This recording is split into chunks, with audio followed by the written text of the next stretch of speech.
Hey everyone, today I was working on my Ferrari 458 and I actually put the front windshield in last night and noticed that there was a pretty good gap around the top of the windshield, and this thing has to locate exactly into place, so where it is exactly where it needs to be. The problem is it just doesn't fit as good as I would like it to fit. The gap I'm talking about is right along the top edge of the windshield, right as it meets the roof line. You can clearly see a gap in there, and I don't like that at all. Now, if you look right above my finger here, you will see a white line between the glass and the blue part of the roof. That white line is the trick that I'm going to show you to eliminate that gap. And it's a very easy thing to do. I found myself doing this a lot on a lot of builds, especially my truck builds that don't fit. When it comes to glass, they fit terrible. So all we're going to use for this is the Microscale Industries Crystal Clear. Uh, I've heard people say that this is actually like Elmer's white glue. I don't know that for a fact. So, if it is the same thing, yes, you could use white glue to do this. But I use crystal clear on a lot of things. In fact, this windshield is put in with this crystal clear. So I'm going to show you how I go about eliminating this gap along the roof here. Very simple project. And for a lot of people, this may not be a big deal, and they might not want to put the extra effort into it to do this. But since I do competition builds, I really need to try to get this stuff as clean as I can. So what we're going to do is we're just going to take a toothpick, just a normal toothpick, and you just want to dip it in your glue, get a little bit on the end. You don't need a whole bunch on the end, just enough to come in here and spread a little bit of this glue along where that gap is. Now, the thing that you're trying to do is make sure that you get that whole void in there filled up with your glue. Try not to get any bubbles or air trapped underneath of it, and just make sure that the whole thing is covered in as good as you can get it. And the other thing that you don't want to do is don't start at one end of the windshield and come all the way around putting this glue down. Just do a small section at a time, like I did there. Might be 3/4 of an inch long. Now I'm just going to take a simple damp toothpick or cotton swab, and you just want to lightly come in and scrub the glue one direction. And I take the excess and usually roll it over here on my paper towel. And you'll come back in and just wipe off some more of the excess. Now, don't try to take and put a lot of pressure on this, because you don't want to pull the glue that you have down in that void out. You want to make sure that you're light with your pressure, so you create a nice, even, flat surface across there. Because the one thing that will get you, if you have any ups or downs in this glue, once the glue dries, you will still be able to see it where you've got ups and downs, and you don't want that. So try to get this as smooth as you can. And then after I get most of it off, I'll take the dry side of the Q-tip and come in and just wipe a little bit more of the excess off. And then there's a little bit on the paint. I'm going to show you here on the roof. You can see where a little bit got up there on the roof. No big deal. This is a water-soluble glue. This is just an old piece of T-shirt that I use to buff out my cars.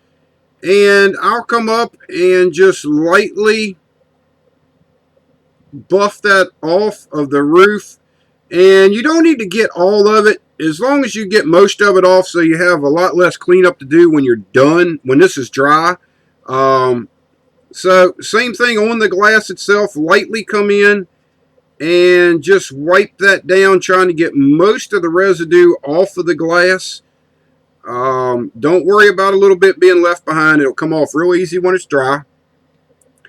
So as you can see, we have a line of glue from this corner to about right here.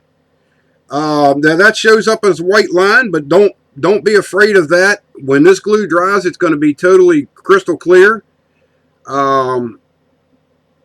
Same thing, I'm going to start from where I left off.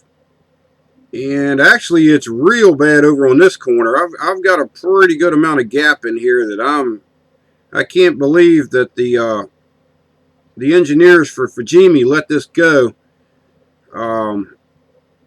I would say that it would be my fault if I didn't have those locating pins for the glass.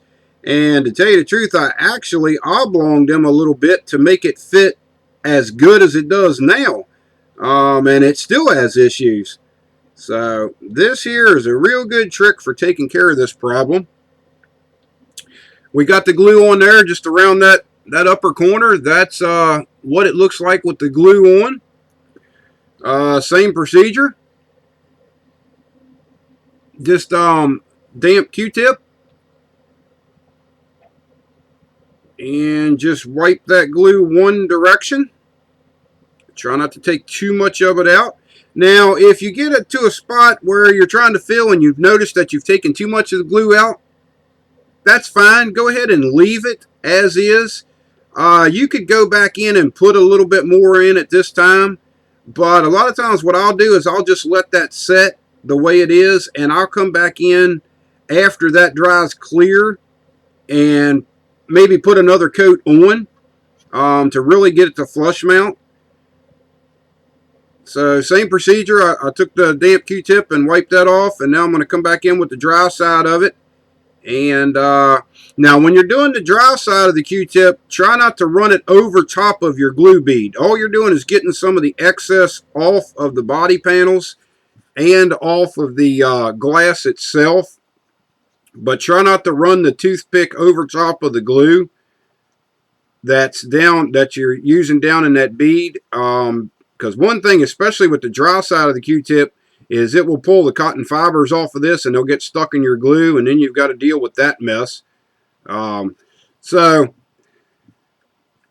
once you get it buffed off like that, like I say, you can do this or you can skip this stage. I like to go in and get a little bit more of my residue off of the glass and off of the body at this point. That makes cleanup go a lot quicker. Once all this is dry, it goes a lot faster. Now another thing is I got to stress here on this is I'm using House of Color paints and DuPont Clear, and that is a lacquer-based formula. I cannot tell you that doing this would work on an acrylic finish or on maybe even an enamel. I don't think crystal clear, once your enamel or your acrylic is dry, I don't think crystal clear is going to hurt it, but you'd want to experiment with it just to make sure. But like I say, on the lacquers, it doesn't hurt them at all.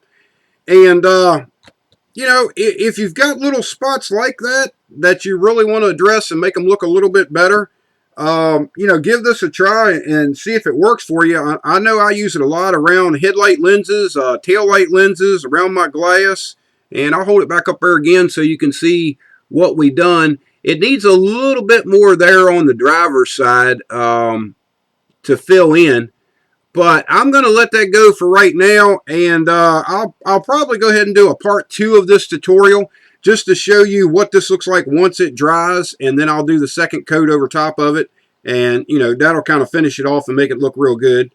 So if you get a piece of glass that doesn't quite fit right, give this a try and see if it works for you.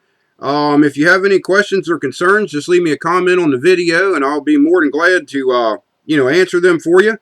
And stay tuned for part 2 of this. It'll be coming up. I'll probably get it done here today. So be looking forward to that. And I'll talk to you a little bit later.